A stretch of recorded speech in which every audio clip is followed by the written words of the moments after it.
Greetings, community. It's Kevin of NCBD Comics, and I'm here to bring you another edition of Kevin's most anticipated reads tomorrow for New Comic Book Day, 3/29/2023.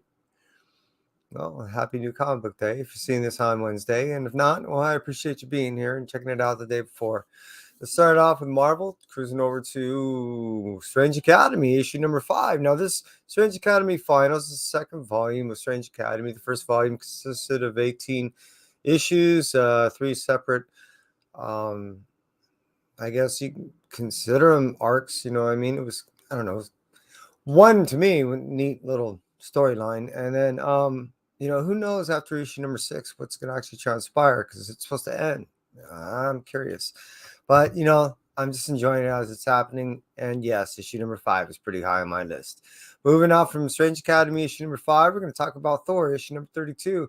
Kate jumped back on the writing for this one, and I'm kind of anticipating what he does. I love issue number 31. I thought it was really good, and it actually was rather poignant. It told something rather significant that was happening and what was leading up to the storyline and the arc at that point. So for me, issue number 32 is pretty significant. But moving out from Thor, issue number 32, we're going to cruise over to Venom, Lethal Protector, issue number 1. If you like the first volume of it, I'm sure you're going to like the second volume. The reason why is essentially the same type of team, the same type of storytelling in the 90s type of feel. And yeah, I'm digging it. This is my kind of stuff. I was, not only introduced to Venom in that timeline, but I was not only a huge fan of the time, but I'm a huge fan of that style and storytelling of that era. So, hey, it's pretty high on my list. But moving out from Marvel, we're going to cruise over to DC, and we're going to talk about Punchline Gotham Game, issue number 6 of 6.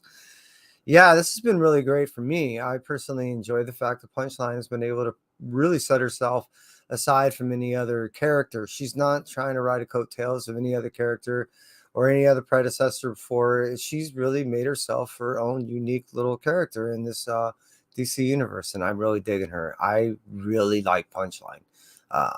If you gave me a choice of all the characters that are out there on the female side in the DC universe, I would probably say Punchline is in my top 3. It's just me. Moving up from DC, we're going to cruise over to Image. We're going to talk about Philadelphia, issue number 29. Barnes and Jason Shaw Alexander have been doing this duo since issue number 1, and they're doing an excellent job. And it hasn't stopped. The momentum actually is pushing forward. People are dying. They don't necessarily come back.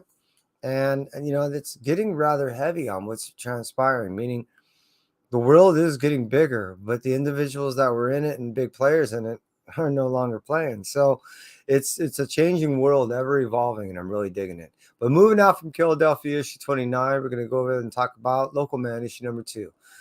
Seeley and Fleeks are doing an awesome job on this, on this once hero of the 90s style superhero type thing. Now nobody has to reconcile with both self and kind of come to terms with the introspectiveness of where he really is with himself about all this is pretty unique. But outside of that, I'm really digging where this is leading, and I'm anxious to get a hold of issue number 2.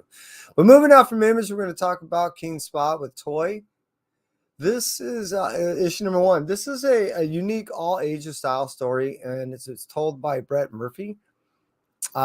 He's I'm trying to remember what story he's known for, but he's known definitely for telling very unique tales, and this is going to be none the short. This is going to be a very interesting story, and like I said, it's going to be all ages, so I'm looking forward to it.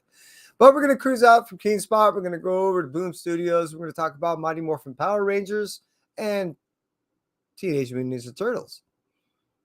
Together again on volume 2, and doing some rather great job on not only the story, but just how they work well with one another. Sometimes these mashups, they just don't work, and you can tell that they're forced. This is one that not only works, but if they keep writing them, I'm going to keep reading them. That's just how good this is. But, I'm a fan. It's just who I am. But moving out from Mighty Morphin Power Rangers and Teenage Mutant Ninja Turtles, issue number 4, we're going to cruise over and talk about, this Blue Light special, which is another Boom Studio. Once Upon a Time at the End of the World, issue number 5. This has really turned out to be one beautifully told love story.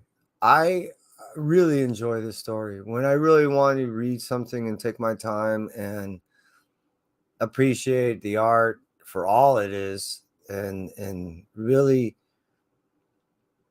kind of soak in everything and just kind of bathe myself in this story, I really enjoy it because it just sets itself apart from everything else that I'm reading at this time. Most of it is kind of horror and gore and suspense. So yes, Once Upon a Few Time at the End of the World is a wonderful, wonderful love story that I really recommend for everyone to read. I really do.